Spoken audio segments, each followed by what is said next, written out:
আমি হৃদয়ের কথা বলিতে ব্যাকুল, শুধাইল না কেহ।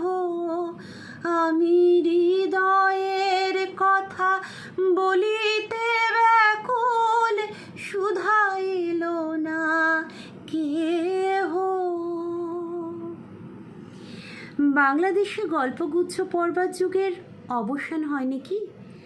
অল্প বয়সে বাংলাদেশের পল্লী প্রকৃতির সঙ্গে যখন আমার চোখে চোখ রেখে পরিচয় হয়েছিল, তখন প্রতিদিন আমার মনে যে আনন্দের ধারা উৎপারিত হয়েছিল, তাই সহজে প্রবাহিত হয়েছিল ওই নিরলঙ্কৃত সরল গল্পগুলোর ভিতর দিয়ে।